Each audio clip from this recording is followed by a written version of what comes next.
এত সুন্দর গ্রাম সত্যি বলতে জীবনে আমি এই প্রথম দেখছি। গেস্ট হাউসটার কথা তো আসলে কি বলবো যে মাটির ঘর, এত সুন্দর ঠান্ডা, এত থেকে আরাম। আর আপনারা তো অমায়িক মানুষ, গরুগুলাকে এত হাইজিন মেনটেন করে আপনারা যে ওদেরকে মানে পালছেন, এটা আসলে মানে একটা অনুপ্রেরণা সবার। আমরা যে সুখের খামার এগ্রো ভিলেজ আমরা ঘুরলাম, যেই ধরনের প্ল্যানিংগুলো করা হয়েছে, সমন্বিত খামার, কৃষি প্রশিক্ষণ ইনস্টিটিউট, তারপরে গেস্ট হাউস, সব মিলিয়ে যে প্ল্যানিং আমার কাছে মনে হচ্ছে অসাধারণ একটা প্ল্যানিং। সুখের খামার এগ্রো ভিলেজ এই প্রজেক্টটার মোটামুটি 8 কিলোমিটার থেকে 10 কিলোমিটার ভেতরে এত এত ঐতিহাসিক নিদর্শন, যেটা আমার কাছে অভিনব লেগেছে। আমি যে দিক দিয়ে হাঁটছি মনে হচ্ছে যেন আমার পায়ের তলায় কোনো একটা ঐতিহাসিক নিদর্শন নিশ্চয়ই হয়তো লুকিয়ে আছে। আমি জুবাইর রুবেল, স্বাগত জানাচ্ছি সুখের খামারে। আজকে আমাদের সঙ্গে দুজন চমৎকার মানুষ আছেন, সবুজ আয়ের দম্পতি, একজন সবুজ, একজন আয়ের ভাবি। আমি জানতে চাই ওনারা এই সুখের খামারে ভ্রমণ করলেন, আমাদের গেস্ট হাউসে থাকলেন, সুখের খামার দেখলেন, এগুলো দেখলেন, কেমন লাগলো ওভারঅল সুখের খামার একটু বলেন। প্রথমত এই গ্রামে যখন ঢুকলাম তখনই মনে হয়েছে যে এটা একটা শান্তির জায়গা। এত সুন্দর গ্রাম সত্যি বলতে জীবনে আমি এই প্রথম দেখছি। মানে গ্রামে আমার ঘোরাটাই হয়েছে খুব কম, তবে এই গ্রামটা আমার সব থেকে বেশি ভালো লেগেছে। আর গ্রামের মধ্যে থাকার জন্য প্রথমেই আমরা এসেছি হচ্ছে সেখানে আমার গেস্ট হাউসে। গেস্ট হাউসটার কথা তো আসলে কি বলবো যে মাটির ঘর, এত সুন্দর ঠান্ডা, এত থেকে আরাম। আর আপনারা তো অমায়িক মানুষ। আর খামার ভিজিট করে আমার খুবই ভালো লেগেছে, কেননা গরুগুলাকে এত হাইজিন মেনটেন করে আপনারা যে ওদেরকে মানে পালছেন, এটা আসলে মানে একটা অনুপ্রেরণা সবার। মানে যারা খামার পরিচালনা করছে তাদের আসলে শেখা উচিত যে এই যে হয় না প্রতি বছর কত গরু মারা যায়, একটা ক্ষতি।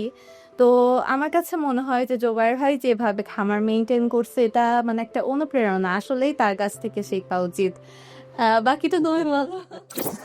আমরা যে সুখের খামার এগ্রো ভিলেজ আমরা ঘুরলাম, এগ্রো ভিলেজটা এখনো তো রেডি হয়নি, কেবল শুরু হচ্ছে। তো কিন্তু এখানকার যে প্ল্যানগুলো আমরা দেখলাম, প্ল্যানগুলো অসাধারণ লেগেছে এবং আমার কাছে মনে হচ্ছে এটা একটা বাংলাদেশে এগ্রো ট্যুরিজমে একটা মাইল ফলক হতে পারে। যেই ধরনের প্ল্যানিংগুলো করা হয়েছে, সমন্বিত খামার, কৃষি প্রশিক্ষণ ইনস্টিটিউট, তারপরে গেস্ট হাউস, সব মিলিয়ে যে প্ল্যানিং আমার কাছে মনে হচ্ছে অসাধারণ একটা প্ল্যানিং এবং বিনিয়োগের জন্য এটা খুব চমৎকার একটা জায়গা হতে পারে আমার কাছে মনে হয়েছে। আর সবচাইতে গুরুত্বপূর্ণ যেটা আমার কাছে মনে হয়েছে যে গেস্ট হাউসটা আসলে মানে আমি বগুড়ায় যে আসলাম, বগুড়ায় আসাটা আমার কাছে একটা অসাধারণ অভিজ্ঞতা। আমি আমার জীবনের অন্যতম সেরা ঘোরাঘুরির অভিজ্ঞতা হচ্ছে এটা। সবচেয়ে বড় কথা হচ্ছে এখানে এই যে সুখের খামার এগ্রো ভিলেজ এই প্রজেক্টটার মোটামুটি 8 কিলোমিটার থেকে 10 কিলোমিটার ভেতরে এত এত ঐতিহাসিক নিদর্শন, যেটা আমার কাছে অভিনব লেগেছে। আমি যে দিক দিয়ে হাঁটছি মনে হচ্ছে যেন আমার পায়ের তলায় কোনো একটা ঐতিহাসিক নিদর্শন নিশ্চয়ই হয়তো লুকিয়ে আছে। এটা খুব ভালো লেগেছে। আর দ্বিতীয়ত এই প্রজেক্টটাকে ঘিরে যেই গ্রামের যে সৌন্দর্য, মাটির ঘর, মানে একটা পরিপূর্ণ গ্রাম। আমি আমার জীবনে খুব একটা ইচ্ছা ছিল এবং বাসনা ছিল, আমি অনেককে বলেছি যে একটা পরিপূর্ণ গ্রাম যেখানে তেমন একটা শহরের ছোঁয়া যায়নি এখনো, এমন গ্রাম কোথায় পাওয়া যাবে। তা আমি আসলে জানতামই না যে জুবাইর ভাই এত কাছের মানুষ, তার গ্রামেই এত চমৎকার মানে একটা আবহাওয়া আছে, একদম সেই সময়ের সেই প্রাচীন গ্রামগুলোর মতো, আগেকার গ্রামগুলোর মতো একটা আবহাওয়া। তো আমার কাছে মনে হচ্ছে একটা পিওর গ্রামে এসেছি, মাটির ঘরে থাকছি, একটা ওই যে একদম চিরায়ত মাটির সাথে জীবনকে মিলিয়ে ফেলার যে বিষয়টা না, ওই জিনিসটা আমি কিন্তু এখানে অনুভব করেছি।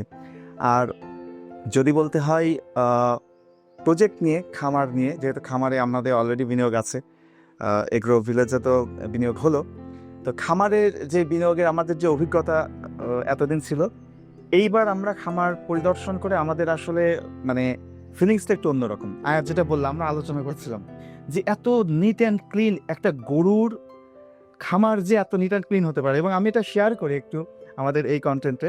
আমরা যে খামারে গেছিলাম ওখানে একটা কন্টেন্ট বানাবো তো আমাদের জন্য, সেই সেই কন্টেন্ট বানাতে গিয়ে আয়াত বলছে, গরুর খামার এত পরিচ্ছন্ন কেন, একটুখানি এলোমেলো করে দেন না, তাহলে তো গরুর খামার মনে হবে না। মানে লিটারালি এত নিট অ্যান্ড ক্লিন, এটা খুবই চমৎকার। এবং যে ধরনের হাইজিন এখানে মেনটেন করা হচ্ছে, আমরা আরেকটা জিনিস দেখলাম যে গরুকে যে পানি খেতে দেওয়া হচ্ছে, মনে হলো যে ওই পানি, হ্যাঁ ফ্রেশ পানি, মনে হলো যে ওটা আমিই খেতে পারবো। হ্যাঁ, তো সব মিলিয়ে আমার কাছে মনে হচ্ছে গরুগুলোকে একটা গৃহপালিত প্রাণীর মতো করে না, মনে হচ্ছে যে একটা মানুষকে যেভাবে লালন পালন আমরা করি ওইভাবে ওই যত্নটা এখানে গরুগুলো পাচ্ছে। তো এইটা ভালো লাগছে যে আমরা যে জায়গাটা অলরেডি বিনিয়োগ করেছি সেই জায়গায় গরুগুলো আমাদের বিনিয়োগকৃত অর্থে যতটুকুই যেটা আমাদের ওখানে অংশীদারত্ব আছে সেইটা খুব চমৎকারভাবে এখানে লালিত পালিত হচ্ছে। সত্যি বলতে ভাইয়া মানে ইনভেস্ট যখন ও করতে চাইলো তখন তো আমি মানে এগুলা নিয়ে আমার অত কনসার্ন ছিল না। তারপরে যখন আপনার কথা বললো তখন তো আমি আর কি বিনিয়োগে আমিও ইন্টারেস্টেড হলাম সবকিছু শুনে। কিন্তু এখানে এসে খামার দেখে আসলে এখন মানে পুরাপুরি স্যাটিসফাই একটা জিনিস আছে না, মানে সবকিছুই এখন মনে হচ্ছে সন্তুষ্ট। আর ইচ্ছা করতেছে যে নেক্সট প্রজেক্টে মনে হয় আবারও বিনিয়োগ করবো ইনশাল্লাহ। ইনশাআল্লাহ। আর এত সুন্দর একটা গ্রাম এবং মনে হচ্ছে যে যদি সুযোগ থাকতো এখানেই থেকে যেতাম, এমন একটা লাগছে। কিন্তু এখানে থাকার তো একটা সুযোগ তৈরি হলো আপনাদের, আমাদের সুখের খামার এগ্রো ভিলেজে বিনিয়োগ করার মাধ্যমে এই যে সুযোগটা তৈরি হলো, ইনশাল্লাহ প্রতি বছরই একবার দুই বছর আসার সুযোগ হবে। তবে আমিও কথা দিচ্ছি যে একটা ফটোজেনিক গ্রাম এখানে বানাবো, যে গ্রামে ঢুকলে মনে হবে প্রকৃতই একটা গ্রামে একটা গেরস্ত বাড়িতে এসেছি, ব্যাপারটা এরকম মনে হবে। আমি সেটা করতে চাই। চমৎকার চমৎকার, ইনশাআল্লাহ। থ্যাংক ইউ সুখের খামারে বেড়াতে আসার জন্য। আপনাকে অসংখ্য ধন্যবাদ জোয়ের ভাই, যে আমাদের জন্য এত সুন্দর অ্যারেঞ্জমেন্ট। আরেকটা কথা বলতে হবেই, সেটা হচ্ছে যে এখানে যে আমরা ছিলাম মানে এত চমৎকার আতিথেয়তা, আমরা আসলে খুবই মুগ্ধ। এখানকার ছেলে আছে নাহিদ নামে, আমরা খুবই স্যাটিসফাইড। সার্বক্ষণিক আমাদেরকে টেক কেয়ার করেছে। একজন অটো চালক আছেন ইমদাদুল ভাই, হ্যাঁ, আমাদেরকে এত হেল্প করেছেন। উনি সাথে থাকার কারণে আমাদের এই এলাকায় ঘোরাঘুরিটা এত সুন্দর হয়েছে, চমৎকার হয়েছে। তো জোবায়ের ভাই যেরকম একটা নিট অ্যান্ড ক্লিন একটা ভালো মানুষ, তার আশপাশ ঘিরেও তিনি সেই ভালো মানুষগুলোকেই কিন্তু মোটামুটি অ্যাপয়েন্ট করেছেন। তো এটা আমার কাছে খুব চমৎকার একটা ব্যাপার লেগেছে। এখানে এসেছি খুব কম সময়, 2 দিন মাত্র। তো মানুষগুলোর সাথে আসলে কথা বলে মনে হচ্ছে না যে তাদের সাথে কখনো জীবনে দেখা হয় নাই, এই প্রথম দেখা হচ্ছে, এই প্রথম কথা হচ্ছে। একদম তাই, একদম তাই। তো অসংখ্য ধন্যবাদ জোবায়ের ভাই কারণে। সো মাচ ভাইয়া।